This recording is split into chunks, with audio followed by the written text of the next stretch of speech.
Student, जो blood group है इसके बारे में सबसे पहले कार्ल लेडस्टीनर ने बताया था, जो ऑस्ट्रेलियन साइंटिस्ट थे। ठीक है, लेडस्टीनर ने जब ब्लड की स्टडी की थी तो उसमें देखा कि इन्होंने आरबीसी के ऊपर कुछ एंटीजन प्रेजेंट है, यानी जो आपकी आरबीसी होती है, ठीक है जी, तो आरबीसी की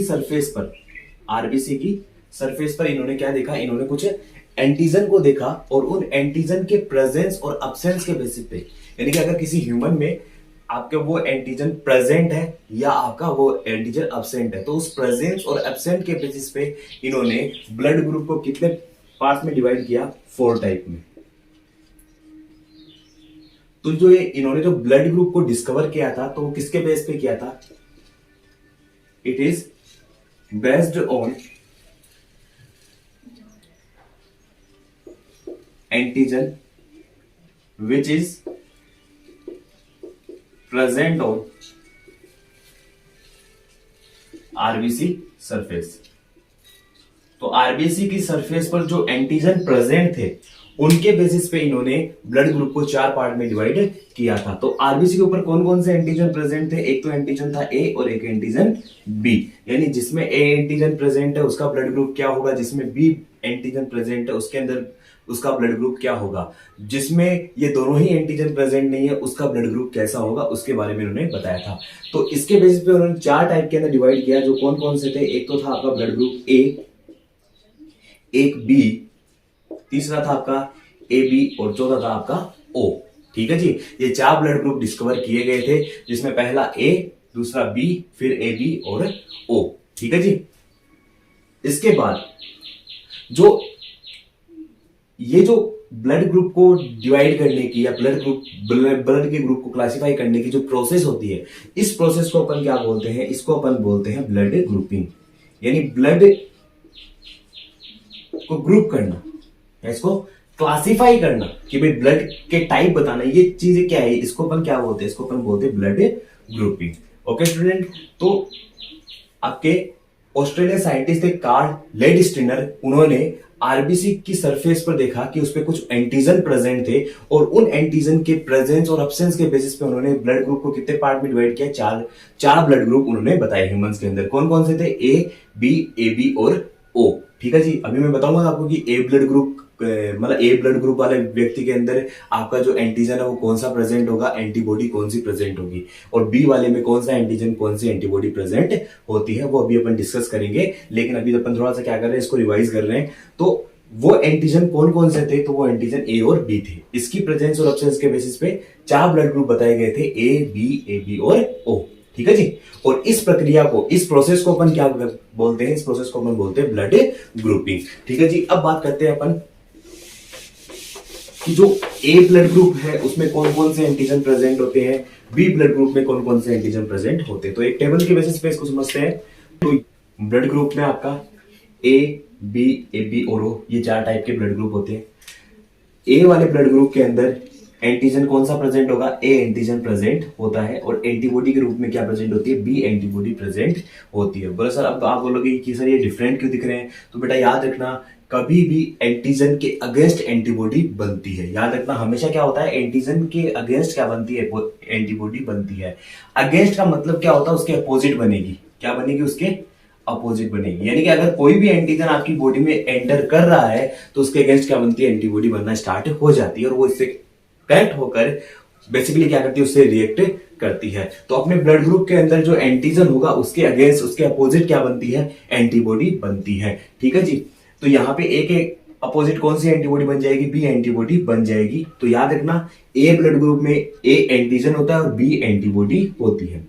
बी वाले ब्लड ग्रुप, जो बी ब्लड ग्रुप वाले ह्यूमन के अंदर क्या होता है, एंटीजन के रूप में तो बी प्रेजेंट होता है, और एंटीबॉडी कौन सी प्रेजेंट होती है, ए एंटीबॉडी प्रेजेंट होती है। हम याद रखना, कभी ए के साथ ए मत लिख देना, नहीं तो गलत हो जाएगा आपका। वो क्यों गलत होगा अभी बताऊंगा थोड़ी देर में। उसके बाद ए बी जो ब्लड ग्रुप है, ए बी ब्लड ग्रुप में आपका ए और बी दोनों ही एंटीजन प्रेजेंट होते हैं, और दोनों ही एंटीजन प्रेजेंट होने के कारण इसे ए बी ब्लड ग्रुप के अंदर डिवाइड किया जाता है, यानी इसको ए बी ब्लड ग्रुप बताया गया है। यहाँ पे किसी भी टाइप की एंटीबॉडी प्रेजेंट नहीं होती। इसके बाद बात करते हैं अपन ओ ब्लड ग्रुप की। तो ओ ब्लड ग्रुप में आपका एंटीजन तो क्या होता है, एब्सेंट होता है। इसकी आरबीसी की सरफेस पर कोई भी एंटीजन प्रेजेंट नहीं होता, लेकिन हाँ यहाँ पे क्या होता है, एंटीबॉडी प्रेजेंट होती है। ए और बी दोनों ही टाइप की एंटीबॉडी प्रेजेंट होती है। ठीक है जी। ए बी जो ब्लड ग्रुप है उसे अपन क्या बोलते हैं, यूनिवर्सल रिसेप्टर। क्या बोलते हैं, यूनिवर्सल रिसेप्टर या यूनिवर्सल रिसिपिएंट, यानी ये सभी का ब्लड ले सकता है। तो एबी के लिए अगर अपन समझे तो एबी क्या कर सकता है, सभी का ब्लड ले सकता है। ठीक है जी। ए वाले का ब्लड भी ले लेगा, बी वाले का भी ले लेगा, एबी वाले का भी ले लेगा और ओ वाले का भी ले लेगा। तो जो आपका एबी ब्लड ग्रुप वाला जो ह्यूमन है वो सभी का ब्लड ले सकता है, और ओ ब्लड ग्रुप वाला जो व्यक्ति है वो सभी को ब्लड दे सकता है। यानी ये कैसा होता है, यूनिवर्सल डोनर होता है। ये क्या होता है, यूनिवर्सल डोनर।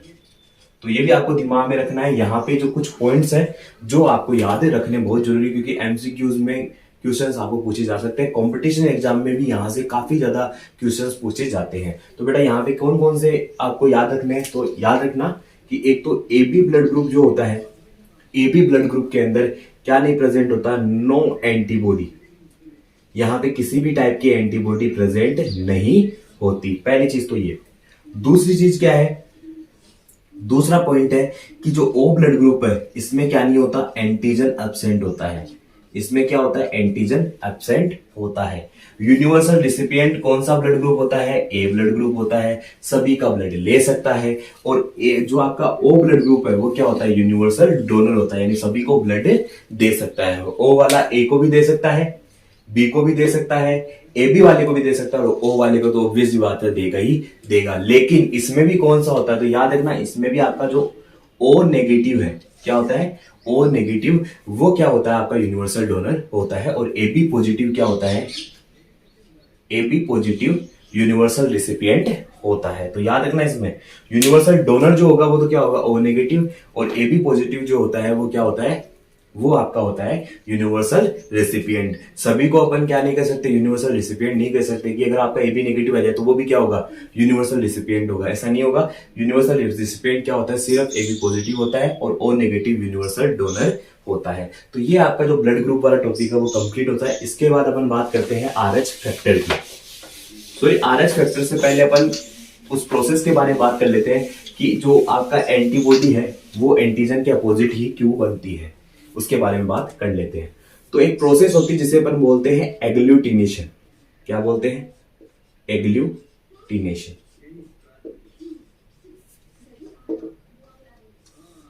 तो ये बेसिकली क्या होता है कि अगर किसी ह्यूमन में जैसे एंटीजन और एंटीबॉडी दोनों सेम हो जाती है,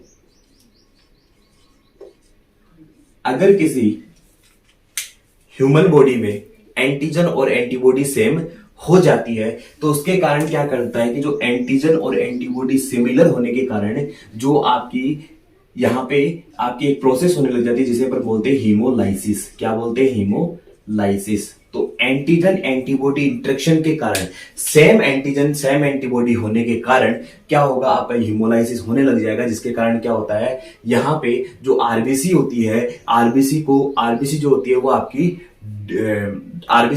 वो आपकी डिस्ट्रॉय होने लग जाती है, नष्ट होने लग जाती है, जिससे जो व्यक्ति है उसकी मृत्यु हो जाती है। तो एग्लूटिनेशन क्या है कि जब एंटीजन एंटीबॉडी दोनों सेम हो जाते हैं तो उसके कारण क्या होता है, जो आपकी आरबीसी है वो टूटने लग जाती है, और जो बिलिरुबिन है, बिलिरुबिन ऑर्गन्स के अंदर एक्यूमुलेट होने लग जाता है, और उसके कारण क्या होता है, जो ह्यूमन है उसकी डेथ हो जाती है। ये बेसिकली आरएच फैक्टर के कारण भी ऐसा होता है, क्योंकि वहां पे भी सेम कॉन्सेप्ट देखने को मिलता है। ठीक है जी। तो यहाँ पे एग्लूटिनेशन आपने समझ लिया होगा। अब बात करते हैं अपन, और इसी एग्लूटिनेशन के कारण, ठीक है जी, आपका बॉडी में क्या बन जाता है, ब्लड क्लॉट बन जाता है, और इसी के कारण क्या होता है, आपकी एंटीजन और एंटीबॉडी दोनों क्या होती है, अपोजिट होती है, कभी भी सेम नहीं होती। क्योंकि अगर एंटीजन एंटीबॉडी दोनों सेम हो जाएंगे, यानी अगर कंडीशन क्या आ गई कि ए ब्लड ग्रुप के साथ क्या बन गई, स्मॉल ए बन गया, ए ब्लड ग्रुप वाले व्यक्ति के अंदर क्या बन गई, एंटीबॉडी के रूप में स्मॉल ए एंटीबॉडी बन गई, तो यहां पे क्या हो जाएगा, यहां पे एग्लूटिनेशन की प्रोसेस स्टार्ट होने लग जाएगी और उसके कारण क्या होगा, आपका ब्लड क्लॉट बन जाएगा, पूरी बॉडी में क्या बन जाता है, ब्लड क्लॉट बन जाता है, आरबीसी क्या हो जाती है, डिस्ट्रॉय हो जाती है और ह्यूमन की डेथ हो जाती है। इसीलिए आपने देखा होगा कि जब भी ब्लड ट्रांसफ्यूजन किया जाता है तो उससे पहले ब्लड को चेक किया जाता है। तो क्या आपने कभी सुना है कि ए ब्लड ग्रुप वाला बंदा उसने अपना ब्लड जो है वो बी ब्लड ग्रुप वाले बंदे को दे दिया? कभी सुना है ऐसा आपने? क्यों नहीं दे सकता वो इसलिए नहीं दे सकता क्योंकि ए ब्लड ग्रुप जो है, अगर वो ए ब्लड ग्रुप किसको दे देगा, बी वाले को दे देगा। अगर ए वाले ने अपना ब्लड किसको दे दिया, बी वाले को दे दिया, तो यहां पे एंटीजन कौन सा गया, ए, ठीक है जी। तो यहां पे जैसे ही इसके अंदर जाएगा तो भाई बी वाले की तो एंटीबॉडी कौन सी है, स्मॉल है ना, तो दोनों ही क्या हो गई, सेम हो गई। अब जैसे दोनों ही सेम हो जाती है तो उसके कारण क्या होता है, जो ब्लड के अंदर क्लॉट बन जाता है और ब्लड के अंदर क्लॉट बनने के कारण क्या होगा, उस ह्यूमन की डेथ हो जाएगी। ओके स्टूडेंट, तो यही कॉन्सेप्ट है। इसी के कारण क्या होता है, सेम एंटीजन एंटीबॉडी नहीं बनते, हमेशा अपोजिट एंटीबॉडी बनती है। ओके स्टूडेंट, तो इसके बाद बात करते हैं अपन आरएच फैक्टर के बारे में। काफी शॉर्ट में समझेंगे, ज्यादा इस पे डीपली बात नहीं करेंगे, ठीक है जी। इंपॉर्टेंट जो पार्ट है बस वही बताऊंगा इसमें। सबसे पहले इसको डिस्कवर किसने किया था, तो याद रखना इसको कार्ल लेडस्टीनर एंड विनर ने। तो कार्ल लेडस्टीनर और विनर ने इसको क्या किया था, डिस्कवर किया था आरएच फैक्टर। किसमें डिस्कवर किया था, तो याद रखना एक बंदर है जिसको अपन बोलते हैं मक्का का रिसस। तो ये मक्का का रिसस बंदर थे। इन्होंने क्या किया था, इसकी जो मक्का का रिसस है उसकी आरबीसी पे ये क्या कर रहे थे, एक्सपेरिमेंट कर रहे थे। और उसकी आरबीसी पे, मक्का का रिसस की आरबीसी पे उन्होंने क्या देखा कि इनकी आरबीसी पर जो एंटीजन है ए और बी, उसके अलावा भी कुछ एंटीजन यहां पे देखने को मिले थे जिसे उन्होंने क्या कहा, आरएच फैक्टर कहा या आरएच एंटीजन कहा। इनको आरएच एंटीजन क्यों कहा जाता है, क्योंकि इसको किससे डिस्कवर किया गया था, किसके अंदर डिस्कवर किया गया था, रिसस मंकी में डिस्कवर किया गया था। इसीलिए इनको क्या बोलते हैं अपन, आरएच फैक्टर बोलते हैं, ठीक है जी। अब ये जो आरएच फैक्टर है वो आपके दो टाइप के हो सकते हैं। कौन कौन से, एक तो होते हैं आरएच पॉजिटिव और एक होते हैं आरएच नेगेटिव। तो देखिए बेटा, आरएच पॉजिटिव क्या है और आरएच नेगेटिव क्या है। तो अगर आरएच फैक्टर ह्यूमन की आरबीसी की सरफेस पर प्रेजेंट है, तो इसका मतलब सीधा सा है कि अगर आरएच फैक्टर प्रेजेंट होगा तो इसका मतलब उस ह्यूमन का ब्लड कैसा होगा, आरएच पॉजिटिव। और अगर आरएच फैक्टर अब्सेंट है आरबीसी की सरफेस पर तो उसका ब्लड ग्रुप कैसा होगा, आरएच नेगेटिव, ठीक है जी। तो आप लोग ये देखते हो ना, A positive, A negative, B positive, B negative, A B positive, A B negative. तो इसका मतलब क्या है पॉजिटिव नेगेटिव का, इसका मतलब है कि ए पॉजिटिव के अंदर क्या है, आरएच फैक्टर प्रेजेंट है और ए नेगेटिव वाले में आरएच फैक्टर क्या होगा, एब्सेंट होगा। अब अपन बात करेंगे कि ये कितना प्रतिशत होता है, कितना परसेंट होता है, सब पूरे वर्ल्ड में कितने परसेंट लोगों में RH factor, RH positive present होता है और कितने परसेंट लोगों में आरएच नेगेटिव फैक्टर प्रेजेंट होता है। तो याद रखना, पूरे वर्ल्ड के अंदर, अभी अपन बात करें पूरे वर्ल्ड की, तो पूरे वर्ल्ड के अंदर 85% जो लोग हैं उनके अंदर क्या होता है, आरएच पॉजिटिव ब्लड। और जो 15% लोग होते हैं, ठीक है, उनके अंदर क्या होता है, उनके अंदर होता है आरएच नेगेटिव। तो आरएच नेगेटिव जो होता है वो काफी कम देखने को मिलता है, आरएच पॉजिटिव काफी ज्यादा देखने को मिलता है। लेकिन अगर बात करें इंडिया की, तो इंडिया में आपका 90% लोग कैसे हैं, आरएच पॉजिटिव, और कम से कम 90 से 92% बोलते हैं, और आपका 8 to 10% लोग क्या है, आरएच नेगेटिव। तो ये इंडिया का रेशियो। तो याद रखना, पूरे वर्ल्ड में तो कितने हैं, 85% लोग क्या है आपके आरएच पॉजिटिव और 15% लोग क्या है आपके आरएच नेगेटिव। और अगर पूरे इंडिया की बात करें तो इंडिया में आपका 90 से लेकर 92% तो क्या होते हैं, आपके आरएच पॉजिटिव होते हैं और 8 से 10% क्या होते हैं, आरएच नेगेटिव होते हैं। आरएच फैक्टर के 5 टाइप होते हैं, यानी आरएच जो फैक्टर होते हैं वो 5 प्रकार होते हैं। कौन कौन से, आरएच डी, आरएच ई, आरएच स्मॉल ई, आरएच सी और आरएच स्मॉल सी। ये 5 प्रकार के जो आपके आरएच फैक्टर है वो प्रेजेंट होते हैं। और याद रखना, इसमें सबसे ज्यादा कौन सा प्रेजेंट होता है, आरएच डी प्रेजेंट होता है, जिसका अमाउंट होता है 85%। तो जो मोस्ट प्रोमिनेंट जो RH फैक्टर है, यानी जो सबसे ज्यादा जो RH फैक्टर पाया जाता है वो कौन सा होता है? RH-D। क्या होता है आपका? RH-D। ठीक है जी। इसके बाद अब RH फैक्टर के अंदर अपन क्या पढ़ेंगे? एक डिजीज पढ़ेंगे जिसे अपन बोलते हैं erythroblastosis fetalis. Erythroblastosis fetalis.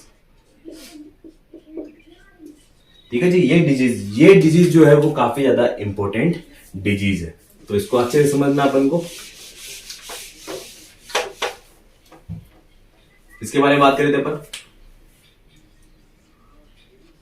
Erythroblastosis